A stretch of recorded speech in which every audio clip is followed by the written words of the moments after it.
Hebrews, Hebrews, Hebrews. This is Prophets of Awakening. This is our Sunday Advanced Bible Study, night, the 18th of January, 2026.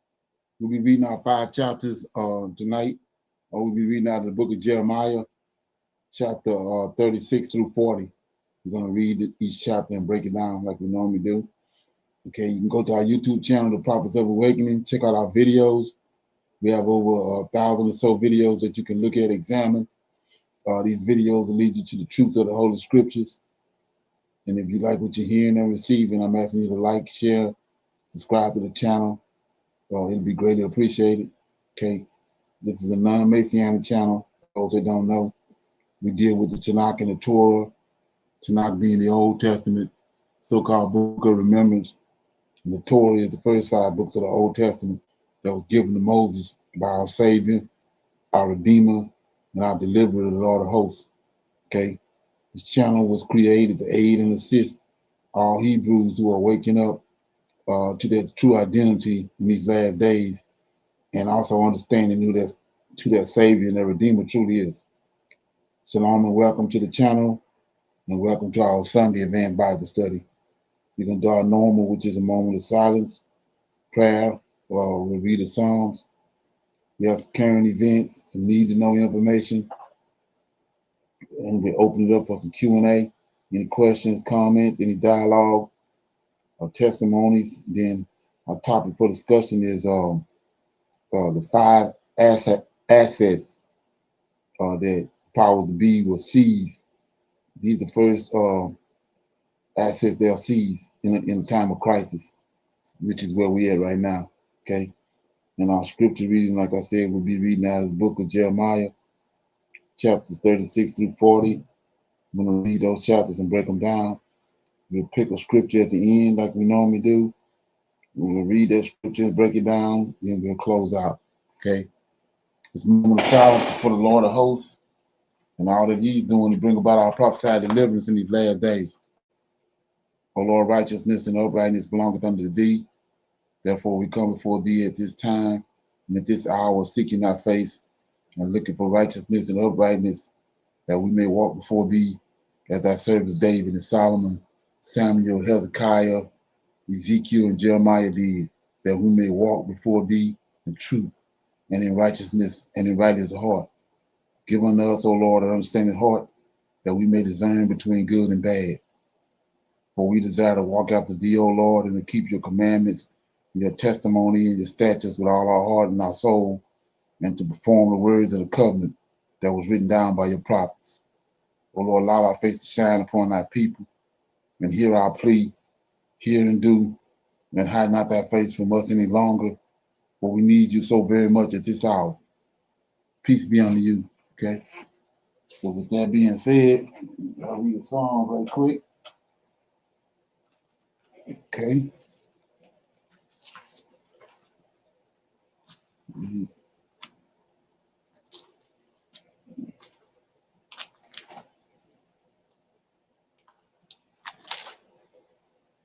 Okay. I'll read Psalm 69. Okay. This is a cry for distress. A Psalm of David. Save me, O God, for thy waters are come in unto my soul. I sink in deep mere, where there is no standing. I am come into the deep waters, where the floods overflow me. I am weary of my crying. My throat is dried. Mine eyes fail while I wait for my God. They that hate me without a cause are more than the hairs of my head. They that would destroy me, being mine enemies wrongfully, are mighty. Then I restored that I which took not away. O God, thou knowest my foolishness, and my sins are not hid from thee. Let not them that wait on thee, O Lord God of hosts, be ashamed for my sake, and let not those that seek thee be confounded for my sake, O God of Israel, because for thy sake I have borne reproach. Shame has covered my face. I am become a stranger unto my brethren. and an alien unto my mother's children. For the zeal of thine house have eaten me up, and the reproaches of them that reproach thee are fallen upon me. When I weep and chasten my soul with fasting, that was to my reproach, I made sackcloth also my garment, and I became a proverb to them. They that sat in the gate speak against me, and I was the song of the drunkards. But as for me, my prayer is unto thee, O Lord, in an acceptable time, O God, in the multitude of thy mercy, hear me in the truth of thy salvation. Deliver me out of the mirror, and let me not sink. Let me be delivered from them that hate me, and out of the deep waters. And let not the water flood overflow me, neither let the deep swallow me up, and let not the pit shut her mouth upon me. Hear me, O Lord, for thy loving kindness is good. Turn unto me according to the multitude of thy tender mercies, and hide not thy face from thy servant, for I am in trouble. Hear me speedily. Draw nigh unto my soul, and redeem it. Deliver me because of mine enemies. Thou hast known my reproach, and my shame, and my dishonor. Mine adversaries are all before thee. Reproach have broken my heart, and I am full of heaviness. And I looked for some to take pity, but there was none, and for comforters, but I found none. They gave me also gall for my meat, and in my thirst they gave me vinegar to drink. Let their table become a snare before them, and that which should have been for their welfare, let it become a trap. Let their eyes be darkened, that they see not, and make their loins continually to shake. Pour out thine indignation upon them, and let thy wrathful anger take hold of them, and let their habitation be desolate, and let none dwell in their tents, for they persecute him whom thou hast smitten, and they talk to the grief of those whom thou hast wounded. Add iniquity unto their iniquity, and let them not come into thy righteousness.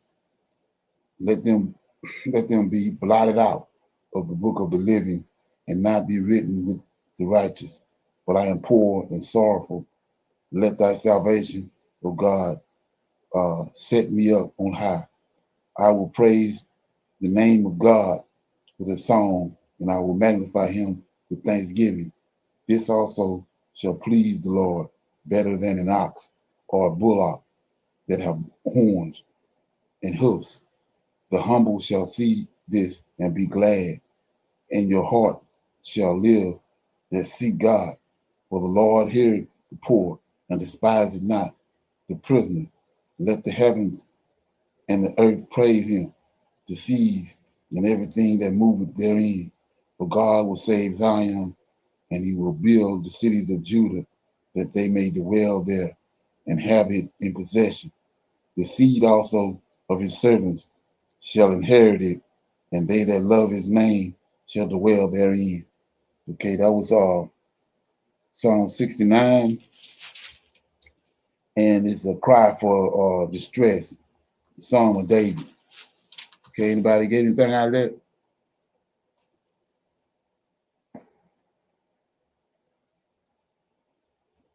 Okay, I'm always studying. Shalom.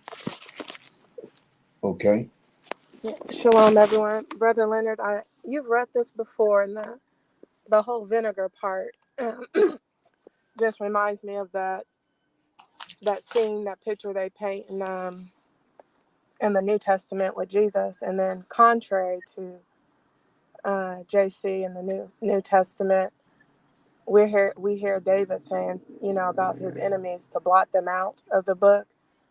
But right, I just remember in church there was this whole thing about JC talking about forgive them because they know not what they do.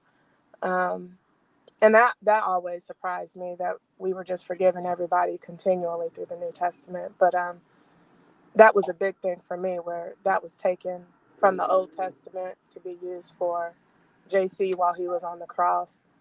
However, we read here that David is saying, remember his enemies that are doing wrong, and to blot their name out of the book of life. Okay. Anybody else got anything on that? Yeah, so you can see when you read this Psalm 69, you can see how that David is suffering servant. You can see how he's the one that's suffering. And like I said, they laid all this, they took all this and laid it on JC.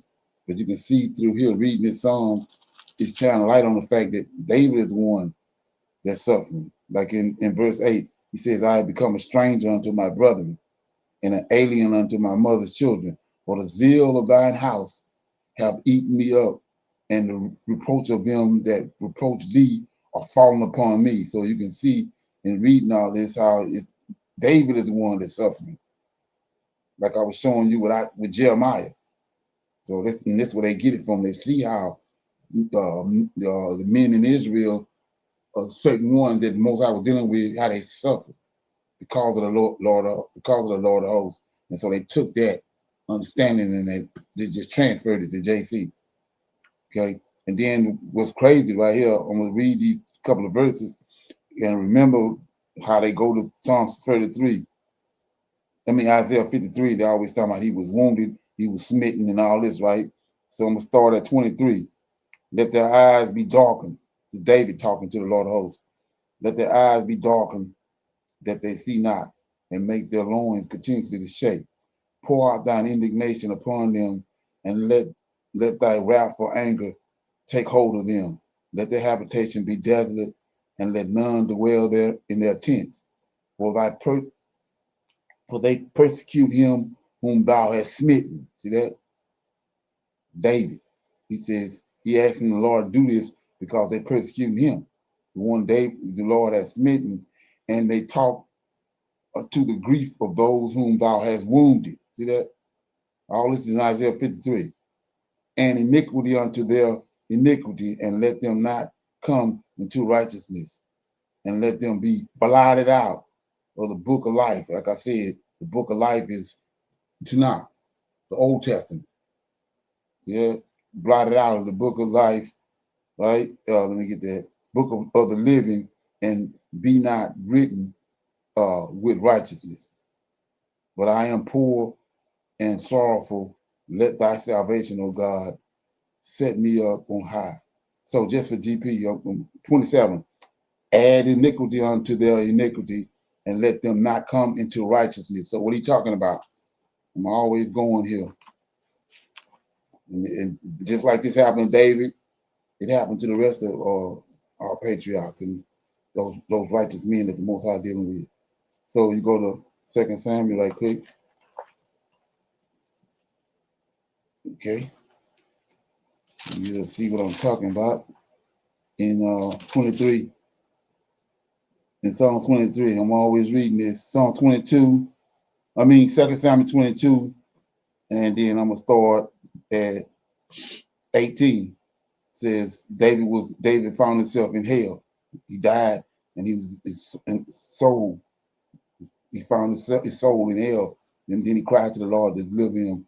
I'm gonna pick it up in 18. He delivered me from my strong enemies. That's these wicked ass spirits from the giants, and from them that hated me, for they were too strong for me. They prevented me in the day of my calamities when he passed away. But the Lord was my stay. Here you go. He brought me forth also into a large place. He delivered me. He go to deliver right here. He delivered me because he delighted in me. Now here you go. This is what he's talking about when he says, let them not come into righteousness. 21, the Lord rewarded me according to my righteousness. According to the cleanliness of my hands have he recompensed me. See that? So he recompensed righteousness. Then you keep going. 24. I was also upright before him.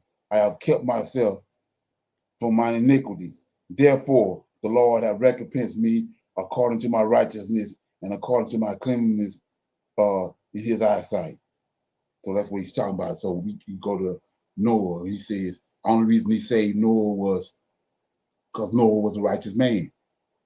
So when you see what happened to David, the same thing happened to all the rest of them. At the end, he recompensed righteousness on him. Okay, so yeah. Any comments on that?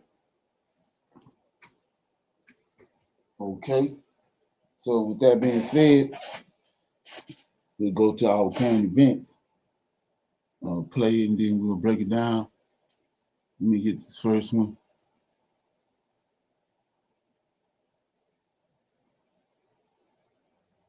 Okay, I got, let's see. Give me a minute.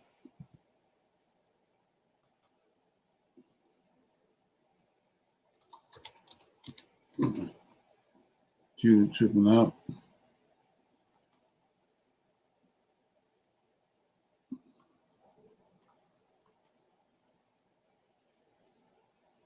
Okay, here we go.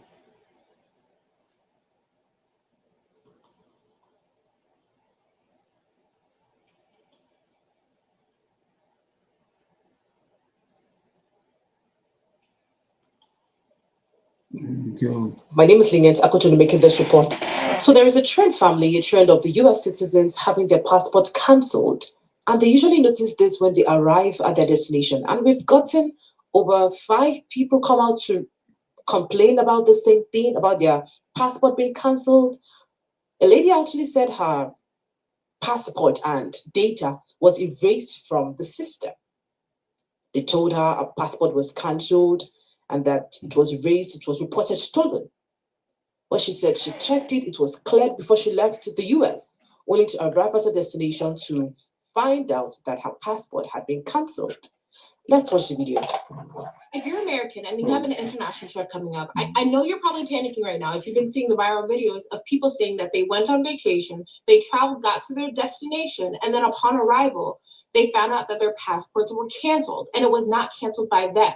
They were told that their passport was canceled because it was reported lost or stolen. See, the thing is, it's not easy to report it as lost and stolen. You have to go through a bunch of different steps. It's not a simple clerical error. And that can be terrifying real time because now you're in this country. You don't have anyone to support you and you don't have access. So people are reporting that they've been detained, they've been sent right back, or they had to rush that to the embassy and then spend hundreds of dollars, 300 and upwards, to get an emergency passport on the spot. The reality of the situation right now, we do not know how often this happens because they don't keep track of how many times passports that have been reported stolen was correct or it was a false report. But we do know currently it is a growing problem. People are wondering, is this a method of revenge or control? They don't want people to travel? As of right now, we know that there is one way that you can check. If you call the National Passport Information Center, I'm putting the information on the screen, they can assist you. Make sure when you're on the phone with them, you have your passport with you because they're going to ask you information. And you're simply calling to ask to see if your passport is currently valid or if it's been reported as stolen, just to make sure. They have the ability to check in real time. However, there is another rumor right now on TikTok that if you send in an FOIA request, that they can also assist you. Just to be clear, that request is for if your passport is canceled. So family, there is a warning that allegedly someone or something in the Trump administration is canceling the passports of the US citizens. And this lady said her identity was erased from the passport database. And the passports of these guys are being cancelled at an alarming rate. They have no idea why it's been cancelled. Why? A lady said it might be AI thing. That for now, everyone should be careful before you leave. Make sure you check, but you cannot actually check it except to travel to where you're going to. And it's funny how that you checked everything, you did what you're supposed to do, but when you land in that country where you wanted to travel to, you discovered your passport has an issue. Let's watch this video. I was deported from Thailand, and it's because the American system is failing you in a way that you don't even know about. So on December 28th, me and my girlfriend fly from Miami, Florida to Doha, Qatar to Bangkok, Thailand. And upon arrival, I go into immigration and I'm told that my passport is flagged as lost or stolen by Interpol. So in case you don't know, the only way that it can be marked as lost is if you yourself mark it as lost. You need your social security number, your birth certificate, you need all of your personal information to mark it as lost. I did not do that. So here I am, about as far away from the United States as I could possibly be, with an invalidated passport flagged by Interpol, International Police, to which I did not know about. I'm then told that I am not allowed to enter the country and I'm detained until I am back on United States soil. So I'm getting deported with an invalidated passport that I used to book 6 international flights, and I got on 2 of those international flights with an invalid passport. And I know for sure that it wasn't a mistake, it's actually invalid, because when we got back to the States, customs told me that it was lost, and it was marked lost 1 month after I got the passport. So this means I didn't even have the passport in the mail yet, and it was marked up as lost. So they're sending out a warning, right? If you have an international trip coming up, be careful, right? Because allegedly, so many people are having their passport cancelled. And we said you're checked in, you're allowed to go, you're allowed to travel to your destination, but when you get there, it's another story. It's either your passport is reported as missing or stolen, but everything was cleared before you left. Unfortunately, this is what some people have encountered. Now, family, as the Daily Mail has reported, some passengers have flown halfway across the world only to be told by Interpol that their passports have been flagged as lost or stolen. Only the passport holder can report it as lost or stolen. So how is it that they did not report it and it was reported as lost or stolen? Well, for someone else to do so, they will need to have several critical pieces of information, such as the passport holder's social security number, name, birth date, and more. And family, let's check this report according to The Travel. They said American travelers are being warned that a Republican senator's newly proposed bill could strip away that freedom. That's the freedom to become citizens of other nations, travel with many passports as they desire. Moreover, should the new ban rule be enforced, it would render some Americans' passports, along with their U.S. citizenship, null and void, either by... Okay. What you think about that? What you think going on?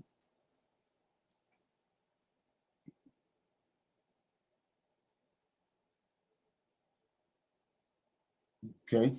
Yeah, so we already heard it. We had over and over again people I brought up on these videos showing you that they was going to start tampering with our passports. And like I said, this video right here is telling you it's at an alarming rate. This is happening now all of a sudden with Americans, especially Black Americans. Okay, so with that being said, we'll go ahead and deal with this. Thought this is pretty interesting.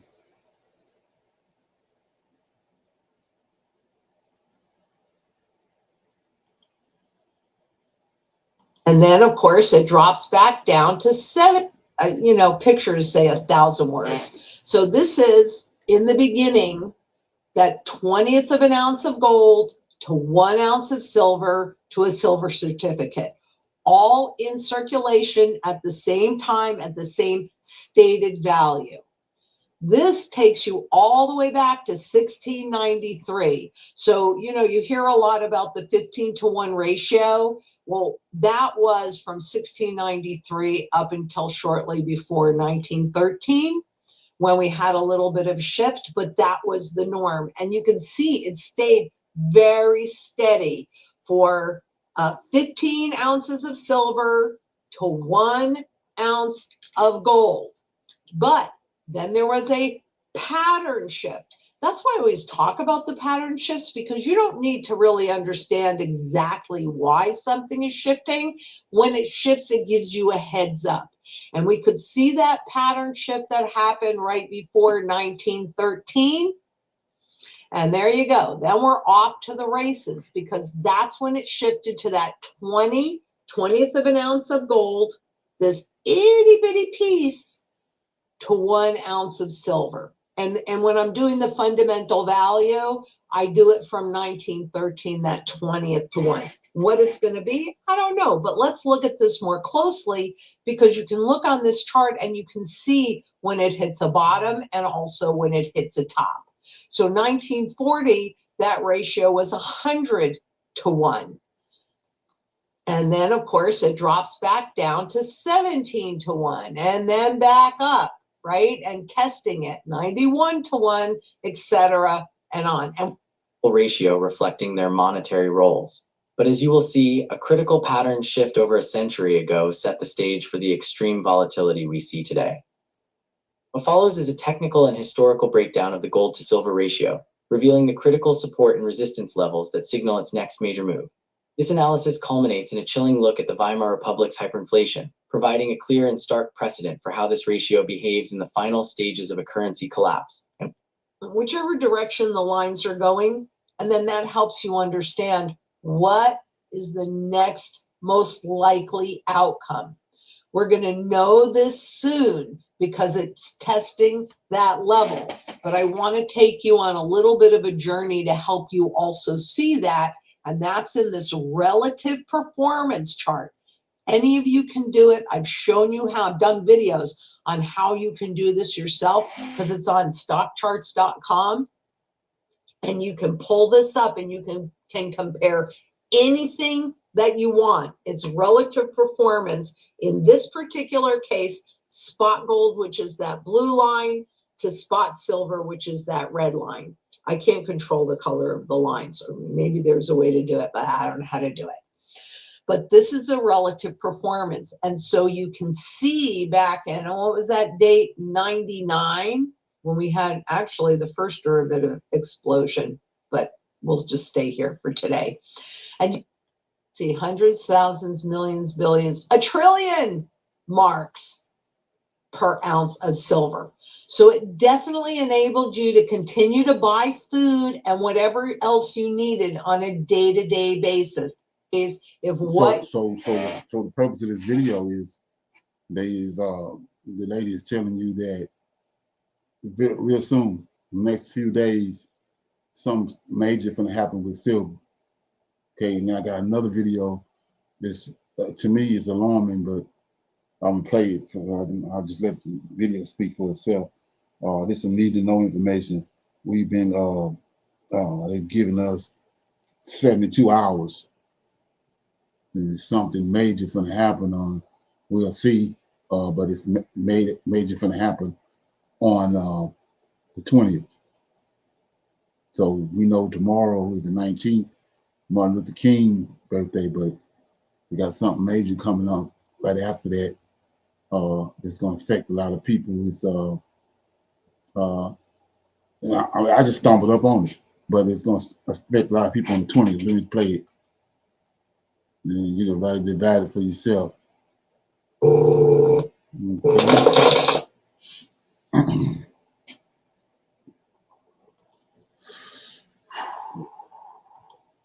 Okay. Yeah. Okay. Cannot be printed. It cannot be borrowed. And right now, for the global financial system, time is running out.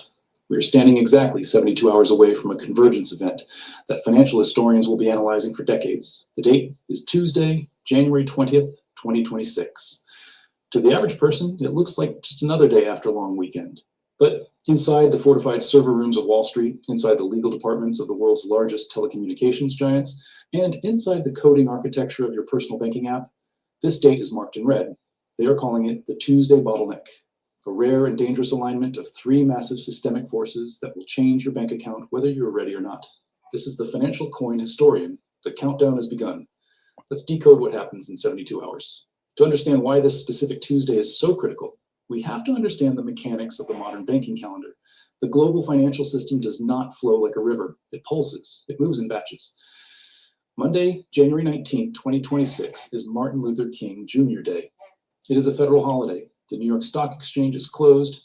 The Federal Reserve settlement windows are closed, but the world does not stop. Legislative mandates do not pause for holidays. Corporate merger agreements do not pause for holidays. This creates what institutional analysts call a temporal compression. Because Monday is a holiday, the banking system is effectively paused. It acts as a dam. Behind that dam, trillions of bytes of data and billions of dollars in capital are piling up. When the markets open on Tuesday morning, the dam breaks. Every ledger updates, every interest rate recalibrates, every index fund rebalances. Normally, financial events are spread out. A merger closes on a Thursday. A tax law takes effect on the first of the month. Earnings reports come out over weeks. But on January 20th, everything hits at once. We have identified 3 distinct pillars that create this bottleneck: the infrastructure nexus, the fiscal pivot, and the consumption diagnostic. These are not separate events. They are interconnected gears in a machine that is about to shift into overdrive. When you wake up on Tuesday, your bank's digital ledger, the database that tells you how much money you own, will have undergone what is known as a post-holiday processing cycle. This is the traditional window for high-volume updates. Banks wait for 3-day weekends to implement complex code changes because it gives them an extra 24 hours to patch errors before the markets open. But this Tuesday is different because this Tuesday, they're not just patching bugs. They are rewriting the rules of debt and equity. The volume of capital that must move on Tuesday morning is unprecedented. We are talking about the liquidation of an entire public company, the repricing of millions of credit card accounts, and the reweighting of the S&P 500 communication sector. Any one of these events would be a headline. All 3 together is a systemic shock. Let's break down the first and most immediate impact on your portfolio. The first shockwave to hit the system on Tuesday morning comes from the telecommunications sector. After years of regulatory battles, the acquisition of Frontier Communications by Verizon is officially set to close on January 20th, 2026. This is not just business news. This is a liquidity event that impacts anyone with a 401k or a pension fund. Here's the math. Verizon is acquiring Frontier in an all-cash transaction valued at $20 billion. The deal price is $38.50 per share. Why does this matter to you? Because on Tuesday morning, you're invited to join Phoenix Energy's next web.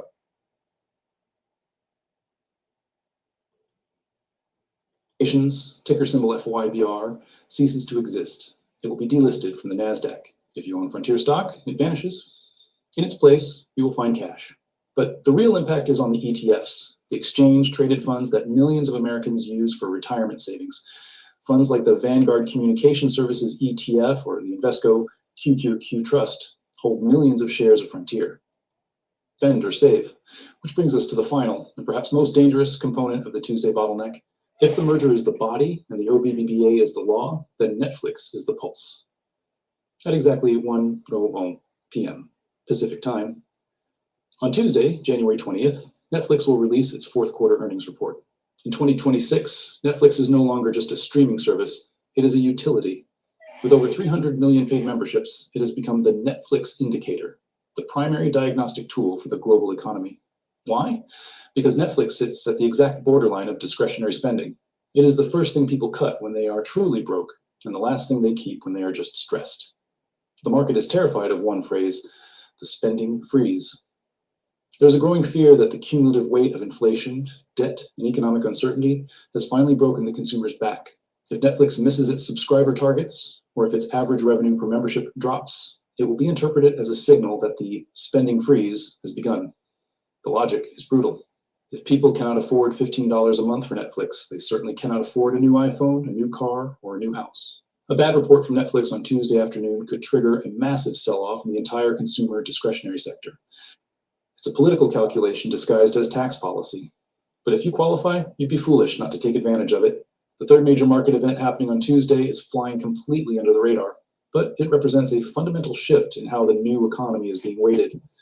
On January 20th, Walmart officially joins the NASDAQ 100 index, replacing AstraZeneca. Now, you might be thinking, so what? One stock in, one stock out. But the implications are massive. Thousands of index funds and ETFs that track the NASDAQ 100 are forced to rebalance and buy billions of dollars of Walmart stock on Tuesday morning. This isn't discretionary, it's algorithmic. These funds must match the index, which means they must own Walmart in the exact proportion that it represents in the NASDAQ 100. Walmart has a market cap of over $500 billion. Even a small weighting in the NASDAQ 100 translates to tens of billions in forced purchases. This creates artificial upward pressure on Walmart's stock price on Tuesday. But the deeper story is what this says about the economy.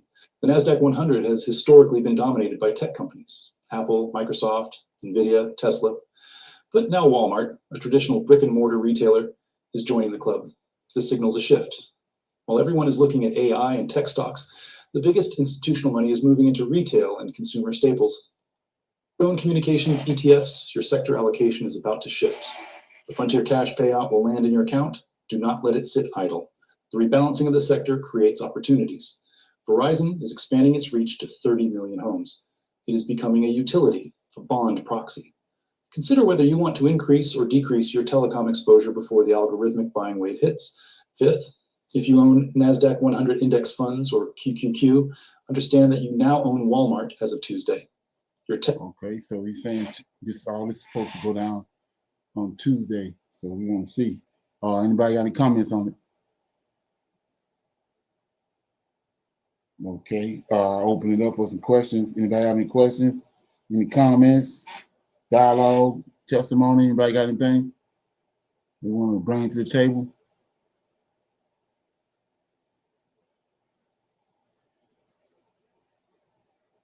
Okay, yeah. So bouncing off of what I just played, I'm gonna play this right here.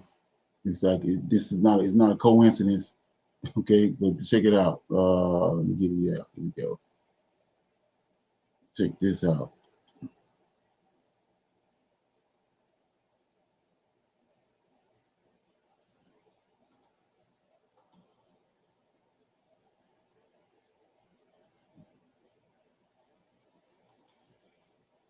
So I'm definitely going down. Consolidate credit card bills, preparing our tax returns, getting back to work, back into the swing of things, and speculating what this new year has in store for us. The small group of elites who actually pull the levers of the global economy, the puppet masters of this wild world, are packing their bags, fueling their private planes en route to Switzerland. On January 19th, the World Economic Forum begins its annual meeting in Davos, Switzerland. And their PR slogan for this year is a spirit of dialogue, which couldn't be farther from the truth. It's going to be more like a doctrine of dialogue, featuring the imposition of top-down, non-negotiable, bureaucratic, authoritarian enforcement, with no room for dissent, debate, much less an actual dialogue. It's a complete and total doctrine of domination when we read the white papers they've been quietly publishing over the last 6 months. They're not going to Davos to ski. They're going to Davos to finalize the infrastructure for the next decade of control. The global digital IDs, digital money, digital assets, centralized tokenization of assets, regulation of agentic AI, the end of what shreds of privacy, independence, and autonomy we have left. They're building a digital cage, a digital prison. And today we are going to explore the blueprints in order to build our exit strategy. Hello, I'm Crypto Casey, and this is not a conspiracy theory. This is an official narrative. The World Economic Forum isn't a secret cabal. It's a trade show for the ruling class, where CEOs of the biggest banks, heads of state, the central bankers agree on the official narrative of the year. And this year, the stakes are different. They are the highest in history because the technology they've been dreaming about for decades is finally ready to deploy. So this is on the 19th, tomorrow.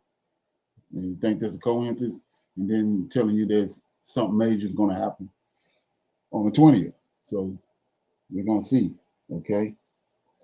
So with that being said, my topic for discussion is, this is real big. The guy is telling you about, we know that America especially is stressed out economically, and we know it's globally also. So he's telling you that the first things that they're going to confiscate when it get real bad, which is pretty much where we at, but the first things that they're going to confiscate, because they're going to confiscate it, right? They keep telling us that you're going to own nothing in between 2026. If you've got honey and baking, 2026 and 2030, you're going to own nothing but be happy. Let's check it out.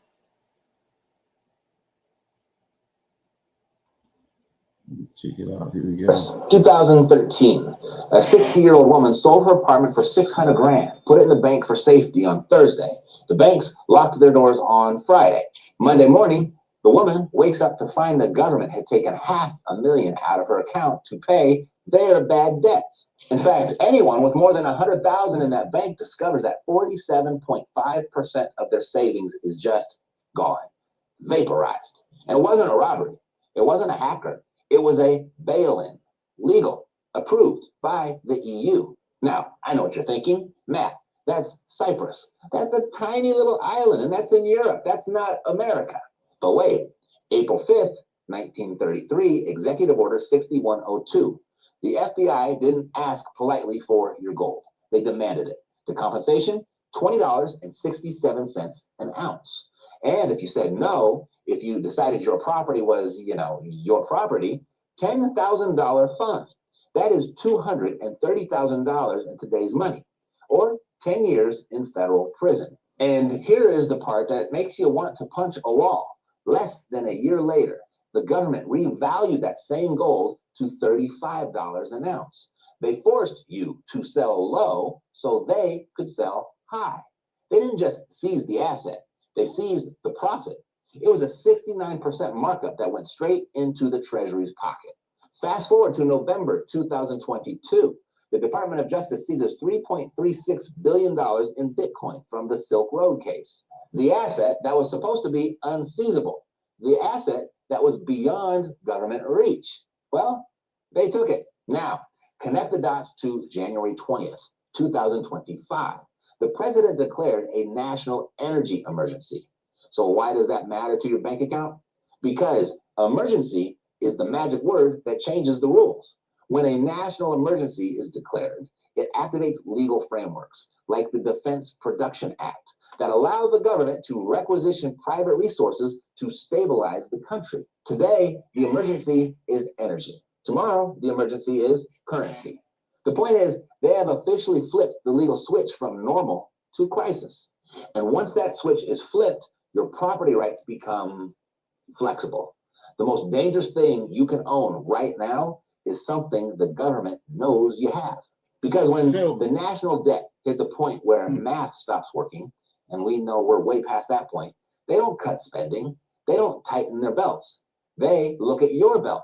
And when they realize your belt is made of leather, they start wondering how much they can get for it on eBay. In the plausible likelihood the crisis escalates, let's look at the 5 specific assets they're coming for first, how they find them, the legal tools they use to take them, and the ghost protocols you need to use to make sure that when they come knocking at your door, nobody's home.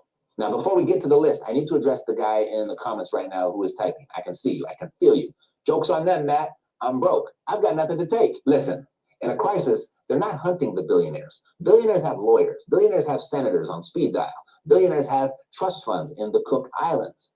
The government is hunting the low-hanging fruit. Do you have $5,000 in a checking account? Congratulations. You are in the top 40% of liquidity. You are a target. Do you have a paid-off car? Target. Do you have equity in your house? Target. You don't need to be rich to be on the list. That's not what this is about. It's about being solvent. If you have anything of value and it is attached to your social security number, you're basically walking through a bad neighborhood wearing a suit made of $100 bills. Let's start with the easiest one, cash, specifically the cash in your bank account. Most people think that to freeze your bank account, the government needs a court order or a judge, a gavel, and a guy shouting objection. Wrong. It's called an administrative hold. The IRS, state tax boards, child support agencies, even some local municipalities can send a levy notice to your bank. The bank does not care about your side of the story. The bank cares about not getting fined. So they flip a switch. And in late 2024, the IRS expanded their automated levy programs, hitting thousands of accounts per month without warning. Suddenly, you are standing at the grocery store checkout holding a gallon of milk, and the machine makes that horrible sound. Here's the nightmare. Once that freeze hits, you have 21 days to file an appeal. But wait, you can't hire a lawyer because your money is frozen. It's convert. Are you worried that using your home address for business? You see, in 2012, Ireland needed cash. So they just took a little bit from private pensions, 0.6% levies for 4 years. It's for the national good, they said. Well, in the US, there are already proposals to create a government match program that would encourage you to move your private 401k into a government-run fund. And once the money is in their fund, they can change the rules. Oh, sorry, you can't withdraw cash anymore. But here, have some treasury bonds. They pay 2%. Aren't you lucky? Do not keep all your eggs in a basket that the fox has the keys to. And then there's the asset that was supposed to be unseizable, the rebels' money, the thing no government could touch. Yeah, crypto. Nah, they can't take my Bitcoin. It's on the blockchain. Yeah, that's the problem. It's on the blockchain, a permanent, public, immutable ledger of every transaction you have ever made. If you use a major exchange, Coinbase, Kraken, Gemini, your identity is linked to your wallet. In 2022, during the Canadian trucker protests, a protester had his Coinbase account frozen, not for a crime, for donating $50 to a protest the government didn't like. He couldn't access his crypto for months. The blockchain didn't save him. The exchange did exactly what the government asked. So if your crypto is on an exchange, it's not yours. It's an IOU from a tech company that will fold the second the government sends a letter. You need cold storage, a hardware wallet, air-gapped, not connected to the internet. See the pattern? Your bank account is a permission slip. Your safe deposit box is a permission slip. Your exchange-held crypto is a permission slip. Okay, so this man right here is showing you how they plan on going about robbing everybody money. Any feedback on that? Anybody got anything?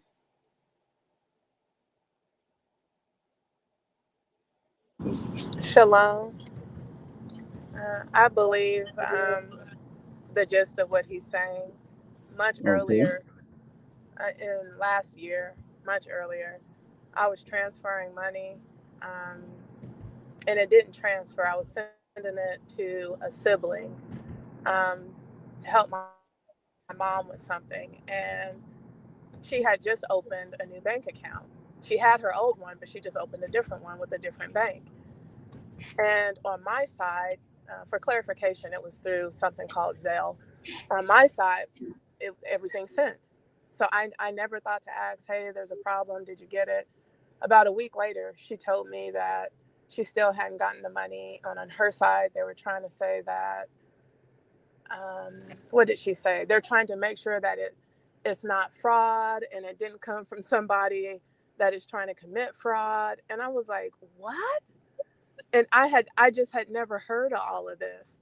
And it took so long to get it that, and this is in Houston, I have family in Houston, that another family member sent it because it was like, well, this is just taking too long. And I say all that to say the video you played with the brother Yehuda, he has a video of something similar happening to him. And when I watched it, I said, you got to be kidding me. I remember when it happened to me and my sister. This is the same older sister I've told you guys about before. So she's religiously has been withdrawing money out of her bank account for months. And it was eye-opening.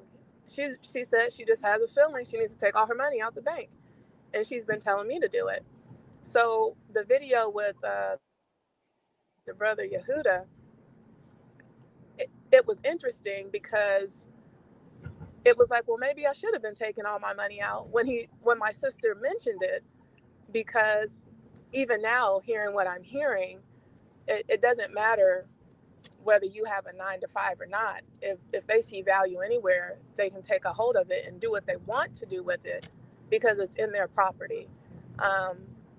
I know that FDIC is a thing, but there's a loophole. Banks really don't even have to pay you back. There really is a loophole. If they go bankrupt, there is a loophole where they do not need to pay you back. And my sister she's been religiously withdrawing money. And there's a maximum. You can never just go and say, give me all my money. So that's why she's been doing it for months now, just taking out every month as much as she can. But yeah, I do believe the gist of what that clip played. Yes, sir. Okay. Anybody else got any feedback on that? Okay, so with that being said, we go to our scripture reading. We in the book of Jeremiah. We're going to be reading 5 chapters, 36, Jeremiah 36 through 40. We're going to read each chapter, talk about it, break it down, then we can go to the next chapter. You want to read chapter 36, Brittany? Sir, Brother Leonard, I am driving to my home, so I can read a different chapter if you need me to. Okay, AJ, you want to read?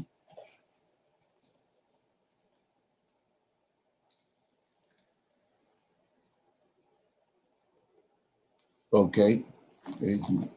I'll start reading. Let me get it.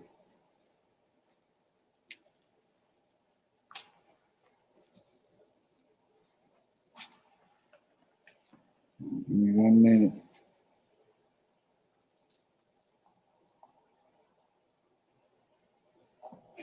Okay, here we go.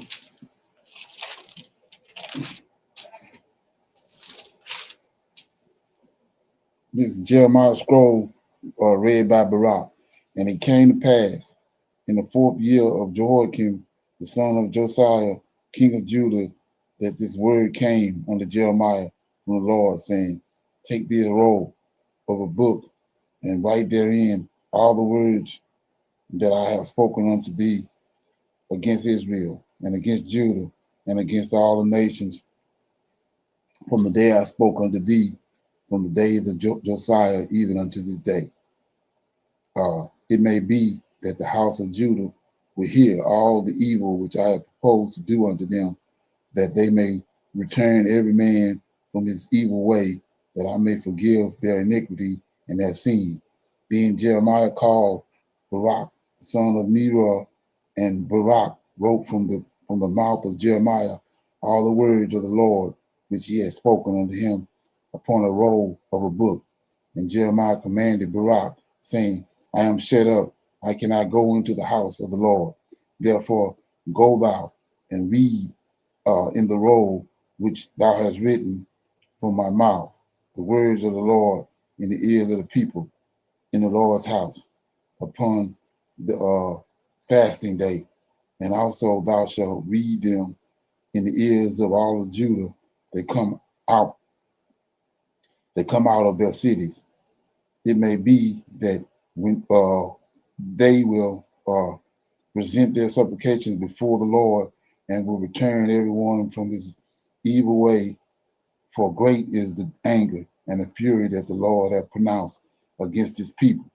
And Barak, the son of Nerah, did according to all that Jeremiah the prophet commanded him, reading in the book the words of the Lord in the Lord's house. And it came to pass in the 5th year of Jehoiakim, the son of Josiah, king of Judah, in the 9th month, that they proclaimed a fast before the Lord to all the people in Jerusalem, and unto all the people that came from the cities of Judah unto Jerusalem. Then read Barak in the book the words of Jeremiah in the house of the Lord, in the chamber of Jeremiah, the son of Stephan, the scribe, in the higher court, at the entry of the new gate of the Lord's house, in the ears of the people, right? And when Micaiah, the son of Jemariah, the son of Stephan, had heard out of the book all the words of the Lord, then he went down into the king's house, into the scribe chamber, and lo, all the princes sat there, even Elishama the scribe, and Delah the son of Shema, and Elithan the son of Akbar, and Jemorah the son of Stephan, and Zedekiah the son of Hanai, and all the princes. Then Micaiah declared unto them all the words that he had heard. And when Barak read the book in the ears of the people, therefore all the princes sent Jediah, the son of Neathiah, the son of Shelemiah, the son of Cusha, unto Barak, saying, Take in thine hand the roll wherein thou hast read in the ears of the people, and come. So Barak, the son of Nerah, took the roll in his hand and came unto them. And they said unto him, Sit down now, read it in our ears. So Barak read it in their ears. Now it came to pass, when they had heard all the words, they were afraid, both one and the other, and said unto Barak, We will surely tell the king of all these words. And they asked Barak, saying, Tell us now, how did thou write all these words at his mouth? Then Barak answered them, and he pronounced all these words unto me with his mouth, and I wrote them with ink in the book. Then said the princes unto the Baruch, Go, hide thee, thou and Jeremiah, and let no man know where ye be. And they went in to the king into the court, but they laid up the roll in the chamber of Elishama the scribe, and told all the words in the ears of the king. So the king sent Jehadiah to fetch the roll, and he took it out of Elishama's scribe's chamber, and Jediah read it in the ears of the king, and in the ears of all the princes which stood beside the king. Now the king sat in the winter house in the 9th month, and there was a fire on the heap burning before him. And it came to pass that when Jediah had read 3 or 4 leaves, he cut it with a penknife, cast it into the fire that was on the heap, until all the rolls were consumed in the fire that was on the heap. Yet they were not afraid, nor rent their garments, neither the king nor any of the servants that heard all the words. So right here, just a prime example, what's going on right now. So you shouldn't be alone. So a prophet from God, Jeremiah, sent a scroll to the Israelites. We see that the first group of men, they were afraid. When they heard the words of the Lord from the mouth of Jeremiah, they were afraid. But these Negroes ain't. And we experiencing the same thing now. So this ain't nothing new. We in the last days, the Most High bring forth his truth, resurrecting his word that they done scattered and hid, and certain Negroes hear and they move. But then a lot of them, they can care less. It's like water on a duck bag. So it ain't nothing new. So it says, okay. Yeah, and he went into the fire. The roll was consumed in the fire that was on the heap. 24, this is Jeremiah 36 and 24. Yet they were not afraid, nor rent their garments, neither the king nor any of his servants that heard all the words of the Lord. Same thing today, right? Nevertheless, Edith and Delilah and Jeremiah had made intercession to the king that he would not burn the rolls. So we got some that see what's going on, but he would not hear them. But the king commanded Jeremiah, the son of Hamelech, whatever that is, and Shirah, the son of Azrael, and Shelemiah, the son of Abiel, to take Baruch, the scribe, and Jeremiah the prophet, but the Lord hid them. Then the word of the Lord came to Jeremiah after that the king had burned the rolls, and the word came, and the word which Baruch wrote at the mouth of Jeremiah, saying, Take thee again another roll, write it all the former words that were in the first roll, which Jehoiakim, the king of Judah, had burned. And thou shalt say to Jehoiakim, king of Judah, thus says the Lord, thou hast burned this roll, saying, Why hast thou written therein, saying, the king of Babylon shall certainly come and destroy this land, and shall cause to cease from thence man and beast. Therefore, thus saith the Lord of Jehoiakim, king of Judah, he shall have none to sit upon the throne of David, and his dead body shall be cast out in the day to the heat, and in the night to the frost. And I will punish him and his seed and his servants for their iniquity, and I will bring upon them and upon the inhabitants of Jerusalem and upon the men of Judah all the evil that I have pronounced against them, but they hearken not. Then took Jeremiah another roll, gave it unto Baruch the scribe, the son of Nerah, who wrote therein from the mouth of Jeremiah all of the words of the book which Jehoiakim king of Judah had burned in the fire. and there were added beside unto them many like words. So that was Jeremiah 36. Anybody got any comments, feedback on that? Okay. We in 37. So right here we see, I was talking about this the other couple of days ago, how a lot of people don't understand Jerusalem and the temple and all, they got burned down because of this. They burnt the word. Jeremiah, the Lord's prophet, sent a scroll to them. Notice it was the princes, it was the royal, the hierarchy in Jerusalem, and they burned the roll. So Nebuchadnezzar had already been there, if I'm not mistaken, twice already. So when he done this, he brought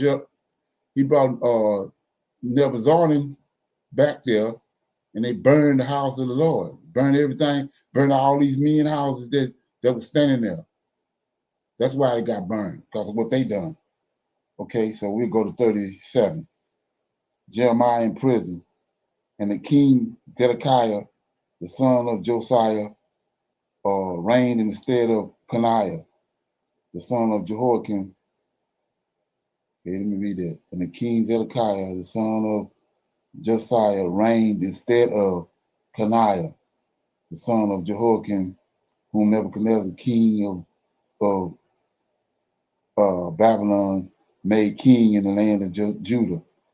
But neither he nor his servants nor his people of the land did hearken unto the words of the Lord, which he spake by the prophet Jeremiah. And Zedekiah the king sent Jechal, the son of Shelemiah, and Zephaniah, the son of Meshach, the priest, to the prophet Jeremiah, saying, Pray now unto the Lord our God for us. Now Jeremiah came in and went out among the people, for they had not put him into prison. Then the Pharaoh's army was come forth out of Egypt. And when the Chaldeans that seized Jerusalem heard tidings of them, they departed from Jerusalem. Then came the word of the Lord unto the prophet Jeremiah, saying, Thus saith the Lord, the God of Israel, thus shall ye say to the king of Judah, that sent you unto me to inquire of me, Behold, the Pharaoh's army, which is come forth to help you, shall return to Egypt, to their own land. And the Chaldeans shall come again, that's what I just said. Okay, the Chaldeans shall come again and fight against this city, take it, here you go, and burn it with fire, because of what they done. They burned his scrolls, they burned his word. 9, thus saith the Lord, deceive not yourselves, saying, the Chaldeans shall surely depart from us, for they shall not depart. For though ye have smitten the whole army of the Chaldeans that fought against you, and there remain but wounded men among them, yet should they rise up every man in his tent and burn this city with fire. And it came to pass that when the army of the Chaldeans were broken up from Jerusalem for fear of the Pharaoh's army, then Jeremiah went forth out of Jerusalem to go into the land of Benjamin, to separate himself thence in the midst of the people. And when he was in the gate of Benjamin, a captain of the ward was there, whose name was Arijah, the son of Shemaiah, the son of Hananiah, and he took Jeremiah the prophet, saying, Thou fallest away to the Chaldeans. Then said Jeremiah, It is false. I fall not away to the Chaldeans. But he hearkened not to him. So Arijah took Jeremiah and brought him to the princes. Wherefore the princes were wroth with Jeremiah and smote him and put him in prison in the house of Jonathan the scribe, for they had made that the prison. Okay. Then it says 16, and when Jeremiah was entered into the dungeon and into the cabins, and Jeremiah had remained there many days, then Zedekiah the king sent, took him out, and the king asked him secretly in his house and said, Is there any word from the Lord? And Jeremiah said, There is, for said he, Thou shalt be delivered into the hands of the king of Babylon. Okay. Moreover, Jeremiah said unto King Zedekiah, What have I offended against thee, or against thy servants, or against this people, that ye have put me in prison? Whereas now your prophets which prophesied unto you, saying, The king of Babylon shall not come against you, nor against this land. Therefore, hear now, I pray thee, O my Lord, the king, let my supplications, I pray thee, be accepted before thee, that thou causest me not to return to the house of Jonathan the scribe, unless I die there. Then Zedekiah the king commanded that they should commit Jeremiah into the court of the prison, and that they should give him daily a piece of bread out of the baker's street until all the bread in the city was spent. Thus Jeremiah remained in the court of the prison. So that was Jeremiah chapter 37. Okay. Any comments on that? Anybody see anything they want to talk about? Hear anything they want to talk about? Like I said, keep in mind all this week that we read. This is what they got. This is what they built the character for JC at. Right here. Okay. A lot of it. 38. Jeremiah is put in the dungeon. So everything you see happen to Jeremiah, it happened to JC, because this is where they're getting it from. So anyway, 38. Then Shephatiah, the son of Mattan, and Gedaliah, the son of Pusher, and Jekal, the son of Shemaiah, and Pushiah, the son of Malchiah, heard the words of Jeremiah had spoken unto all the people, saying, Thus saith the Lord, He that remaineth in this city shall die by the sword, and by famine. This is the wicked fig, right? And by pestilence. But he that goeth forth to the Chaldeans shall live. That's the good fig. For he shall have his life for a prey, and shall live. Thus saith the Lord, This city shall surely be given into the hands of the king of Babylon's army, which shall take it. Therefore the princes said unto the king, We beseech thee, let this man be put to death. Here you go, JC, right? Let this man be put to death, for thus he weakened the hands of the men of war that remain in the city, and the hands of all the people, in speaking such words unto them. For this man seeketh not the welfare of his people, but the hurt. Then Zedekiah the king said, Behold, he is in your hands. For the king is not he that can do anything against you. Then took they Jeremiah, cast him into the dungeon of Micaiah, the son of Melech, okay, and that was in the court of the prison. And they let down Jeremiah with cords. And in the dungeon there was no water but mirror. So Jeremiah sunk into the mirror.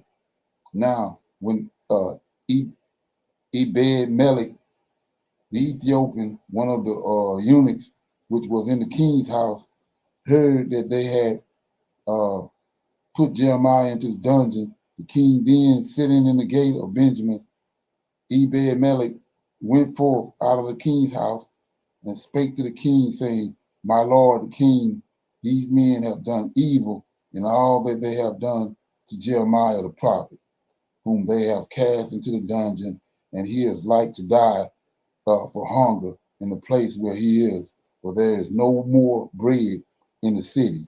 Then the king commanded Ebed-Melech the Ethiopian, saying, Take from hence 30 men with thee, take up Jeremiah the prophet out of the dungeon, and behold, he died. So Ebed-Melech took the men with him and went into the house of the king under the treasury, and took thence old cast cloths of old rotten rags, and let them down by cords into the dungeon to Jeremiah. And Ebed-melech the Ethiopian said unto Jeremiah, put now these old cast clothes on, and rotten rags under thine armholes, under the cords. And Jeremiah did so.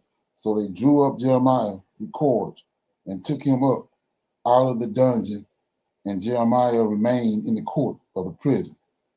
Then Zedekiah the king sent and took Jeremiah the prophet unto them into the third entry that is in the house of the Lord. And the king said unto Jeremiah, I am asked thee a thing, hide nothing from me. Then Jeremiah said unto Zedekiah, if I declare it unto thee, wilt thou not surely put me to death? And if I give thee counsel, wilt thou not hearken unto me? So Zedekiah the king swore secretly unto Jeremiah, saying, as the Lord liveth that made us, this soul I will not put to death, neither will I give thee into the hands of these men that seek thy life. Then said Jeremiah unto Zedekiah, thus saith the Lord, the God of hosts, the God of Israel, if thou wilt assuredly go forth unto the king of Babylon, Babylon's princes, then thy soul shall live, and this city shall not be burned with fire, and thou shalt live in thine house. But if thou wilt not go forth to the king of Babylon's princes, then shall this city be given into the hands of the Chaldeans, and they shall burn it with fire, and thou shalt not escape out of their hands. And Zedekiah the king said unto Jeremiah, I am afraid of the Jews that are fallen to the Chaldeans, lest they deliver me into the hands, and they mock me. But Jeremiah said, they shall not deliver thee. Obey, I beseech thee, the voice of the Lord, which I speak unto thee, so it shall be well unto thee, and thy soul shall live. Excuse me. But if thou refuse to go forth, this is the word that the Lord hath showed me. And behold, all the women that are left in the kings of Judah's, that are left in the king of Judah's house shall be brought forth to the king of Babylon princes, and those women shall say, thy friends have set thee on and have prevailed against thee, thy feet are sunk in the mirror, and they are turned away back. So they shall bring out all thy wives and thy children to the Chaldeans, and thou shalt not escape out of their hand, but shall be taken by the hand of the king of Babylon, and thou shalt cause this city to be burned with fire. Then says Zedekiah unto Jeremiah, let no man know of these words, and thou shalt not die. But if the princes hear that I have talked with thee, and they come unto thee and say unto thee, declare unto us now what thou hast said unto the king, hide it not from us, and we will not put thee to death. Also what the king said unto thee. Then thou shalt say unto them, I presented my supplication before the king, that he would not cause me to return, and Jonathan's house to die there. Then came all the princes unto Jeremiah and asked him, and he said to them, according to all these words that the king had commanded. So they left off speaking with him, for the matter was not perceived. So Jeremiah abode in the court of the prison until the day that Jeremiah was taken, and he was there when Jerusalem was taken. So that was Jeremiah 38. Feedback and comments. Okay, we're in 39. It's the fall of Jerusalem. Okay. In the 9th year of Zedekiah, king of Judah, In the 10th month came Nebuchadnezzar, king of Babylon, and all his army against Jerusalem, and they besieged it. And in the 11th year of Zedekiah, in the 4th month, the 9th day of the month, the city was broken up, and all the princes of the king of Babylon came in, sat in the middle gate, even, okay, say these names, and the princes of the king of Babylon, 4. And it came to pass that when Zedekiah, the king of Judah, saw them and all the men of war, then they fled and went forth out of the city by night, by the way of the king's garden, by the gate between the two walls, and he went out the way of the plain. But the Chaldeans' army pursued after them, overtook Zedekiah in the plains of Jericho, and when they had taken him, they brought him up to Nebuchadnezzar, king of Babylon, at Riblah in the land of Hamath, where he gave judgment upon him. Then the king of Babylon slew the princes of Zedekiah in Ramallah before his eyes. Also, the king of Babylon slew all the nobles of Judah. Moreover, he put out Zedekiah's eyes, bound him with chains to carry him to Babylon. And the Chaldeans burned king's house and the houses of the people with fire and broke down the walls of Jerusalem.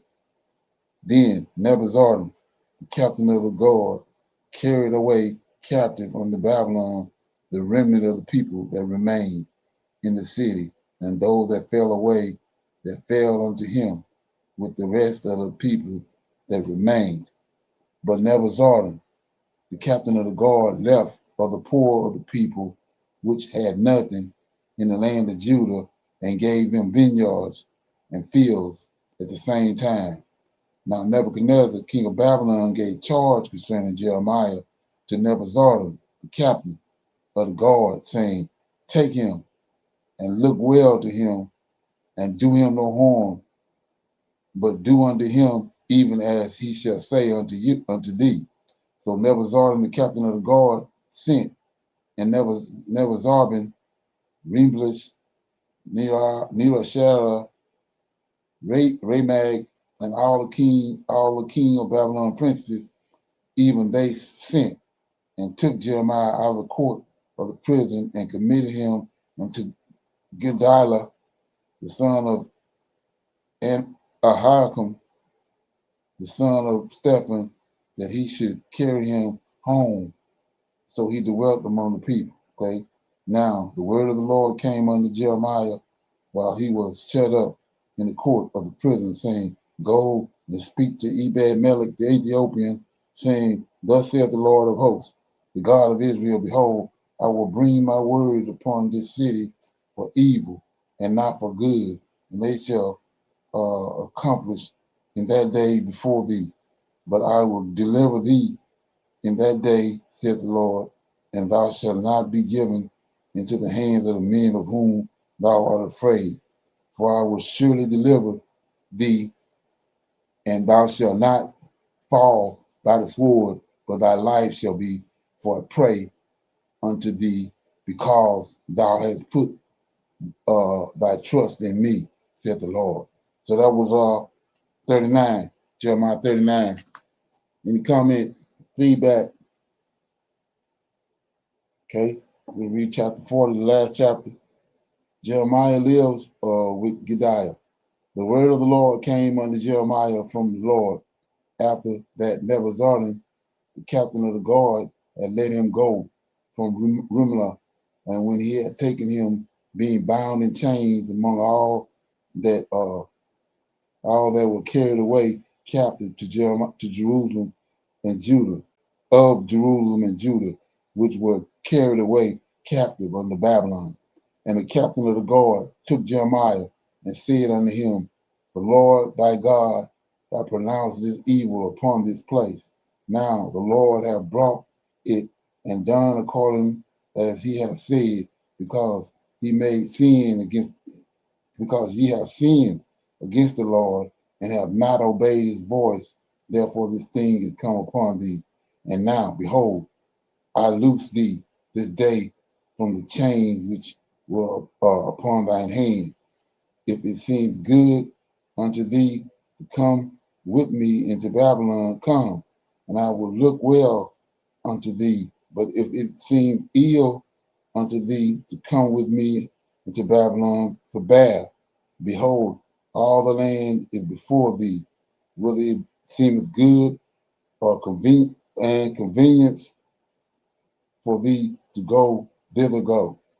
Now, while he was not yet gone back, he said, go back also to Gedaliah, the son of Ahikam, the son of Stephan, whom the king of Babylon had made governor over the cities of Judah, and dwell with him among the people, or go wheresoever it seemeth convenient unto thee to go.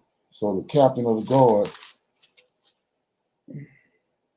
gave him victuals and a reward, and let him go. Then went Jeremiah unto Gedaliah, the son of Achan, to the Mizpah, and dwelt with him among the people that were left in the land. Now, when all the captains of the forces which were in the field, even they and their men, heard that the king of Babylon had made Gedaliah, the son of Achan, governor in the land, and had committed unto him men and women and children, and of the poor of the land, of them they were not carried away captive to Babylon. Then they gave to Gedaliah to Mizpah, even Ishmael, the son of Nethan, and Jonathan, and Jechanan, and Jonathan, the son of Kerah, and Sirah, the son of Tanemath, and the sons of Ephah, the Neophite, and Jezaniah, the son of the Amalekite, they and their men, and Gedaliah, the son of Ahikam, the son of Stephan, swore unto them and unto their men, saying, fear not to serve the Chaldeans, dwell in the land, and serve the king of Babylon, and it shall be well with thee, with you. As for me, behold, I will dwell at Mizpah to serve the Chaldeans, which will come unto us, but ye gather ye wine and summer fruit and oil, and put them in your vessels, and dwell in your cities that ye have taken. Likewise, when all the Jews that were in Moab and among the Ammonites and in the Edom, and they were in the countries, heard that the king of Babylon had left a remnant of Judah, and that he had set over them Gedaliah, the son of Achan, the son of Stephan. Even all the Jews returned out of all the places whither they were driven, and came to the land of Judah, to Gedaliah, unto Mizpah, and gathered wine and summer fruits very much. Moreover, Jochanan, the son of Kirush, and all the captains of the forces that were in the field came unto Gedaliah to Mizpah, and he said unto them, doest thou certainly know that Baalis, the king of the Ammonites, have sent Ishmael, the son of Nethaniah, to slay thee? But Gedaliah, the son of Achan, believed them not. Then Jonathan, Jochanan, the son of Kerah, spake unto Gedaliah in Mizpah secretly, saying, let me go, I pray thee, and I will slay Ishmael, the son of Nethan, and no man shall know it. Wherefore should he slay thee, that all the Jews which are gathered unto thee should be scattered, and the remnant in Judah perish? But Gedaliah, the son of Ahikam, said unto Jonathan, the son of Kerah, thou shalt not do this thing, for thou speakest falsely of Ishmael. Okay, so that was Jeremiah chapter 40. Okay, and with that being said, Does anybody have a precept they want to read?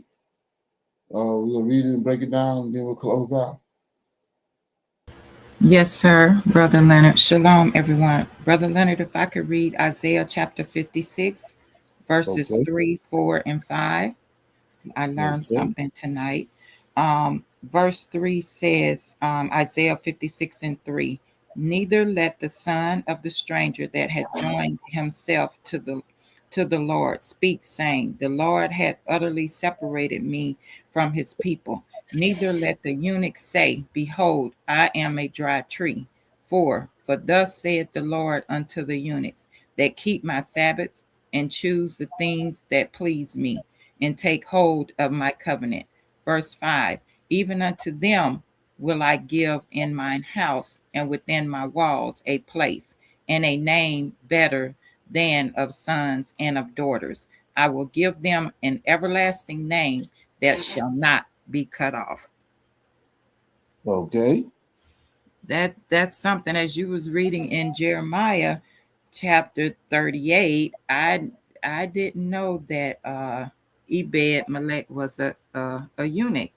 Right. You know, Ethiopian. sir. Ethiopian. Yes, sir. You know, they have eunuchs that's mentioned in the book of Daniel and Esther and all that, but I missed that before. So when you read it, I was like, oh, wow, okay. Right. Okay. Exactly. Yes, sir. And then Yeah. it even go even deeper because, like I was saying, when you understand the typology, Mhm. and it didn't let me see what that was. It was one of the prophets, one of the what they call them, not prophets, but apostles, right? I think it was, if I'm not mistaken, it was John. Remember, he got off the chariot and Oh, out baptized of these that people? New Testament. Mm-hmm. So they're gonna see what I'm saying. That they're gonna typology in there. Right. But the point here is what was big to this situation. We see right there that the Hebrews and the Ethiopians are two different separate people, right? Yes. Yes. Okay. So No, these that's true. Ethiopians, if they're trying to make out Israelites today, they ain't Israelites, right? Right. But Wow. look the reason why they got the position they got though. Read that verse again. Because of that Ethiopian eunuch, look what the Lord said. Right.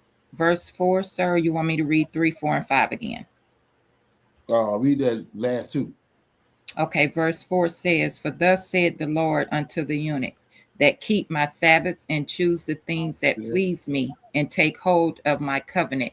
Even unto them will I give in my house and within my walls a place and a name better than of sons and of daughters. I will give them an everlasting name that shall not be cut off. We still see that today. The Ethiopian. And that's where people getting discombobulated because of that. He says he gonna, just like he look over the Israelites, he looking over them forever. See that? Yes, sir. And so and because of that, they trying to make them the Israelites. They ain't the Israelites. But because of that man action right there, he brought a place. He made a place and a covenant with the Ethiopians. Right there. He promised to bless them too. Yes, sir. Right, exactly. Then he's gonna protect them. See that? Yeah, he didn't condemn them or anything. Yeah, he blessed them. Right. And because of what he done for Jeremiah. See, Right. See that? Now when you see that, that's why these clowns got the Ethiopian in the New Testament typology. Ain't that something? Come on, yes, sir. Oh yeah. So with that being said, I'm gonna say shalom, and another shalom. See everybody. We have our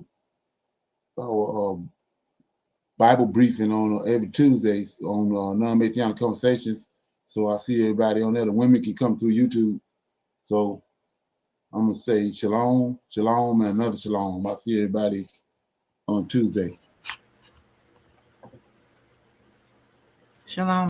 Hollywood recommend that you get this book and you read it because it's a must that you understand who God head is in the order that's in the Old Testament and Tanakh, because it's not the same as in the New Testament.